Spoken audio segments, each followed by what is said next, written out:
마지막으로 교육발전특구 시범지역 지정 진행 상황에 대해 질문하겠습니다.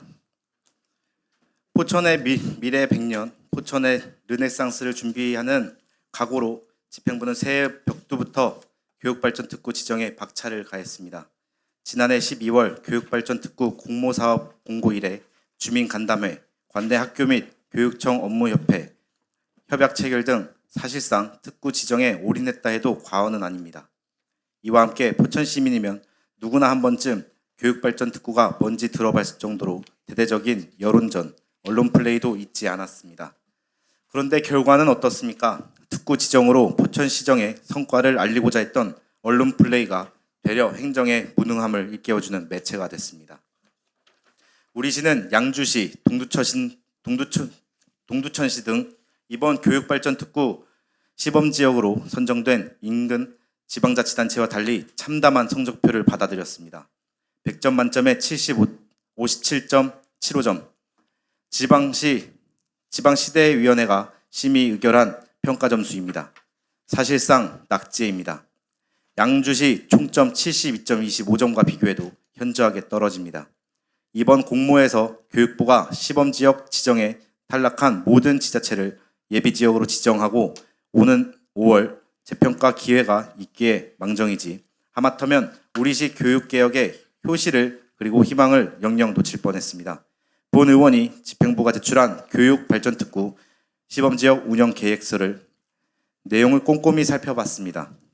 우리시는 특구의 주요 특징으로 포천에서 교육받고 취업해서 정주까지 이어지는 선순환 체계를 확립하겠다고 했고 교육부가 요구하는 작성 요령에 따라 추진계획을 구체적으로 담아냈어야 했습니다. 그런데 집행부가 작성한 세부 운영계획을 보면 일례로 상공회의소와 연계를 강화하겠다. 미래의 가치가 큰 산업기술 보유기업을 적극 발굴, 홍보하겠다 같은 모호하고 실체 없는 구성만 난무합니다. 그렇다고 본 의원이 유독 우리시 기획서를 흑평하는 건 아닙니다. 비판을 위한 비판도 아닙니다. 보시는 것처럼 교육발전특구위원회에서 심사하고 지방시대위원회에서 심의 의결한 결과를 봐도 내용의 구체성이 부족하다.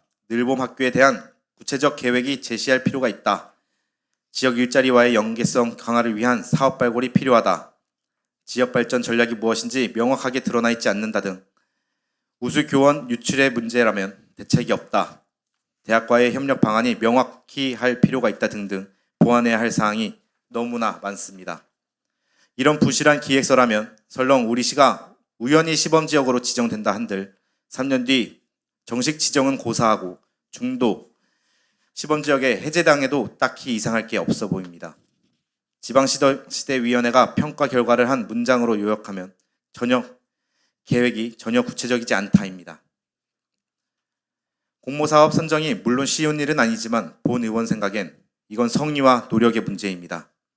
이게 시장님께서 강조하는 무실력행의 행동과 실천으로 만들어낸 행정 전문가의 성과입니까?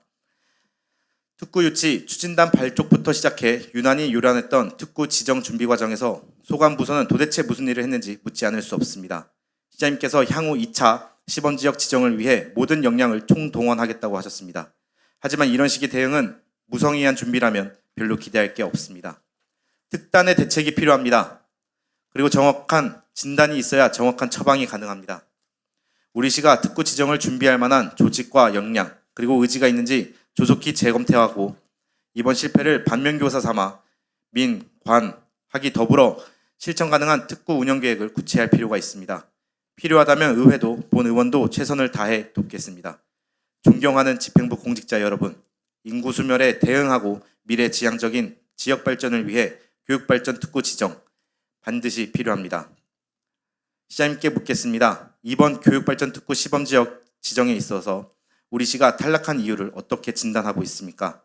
그렇다면 이제 2달 남은 2차 지정을 위한 만반의 대책 어떻게 준비하고 있습니까? 시장님의 각오를 시민 여러분께 구체적으로 밝혀주시기 바랍니다. 이상입니다.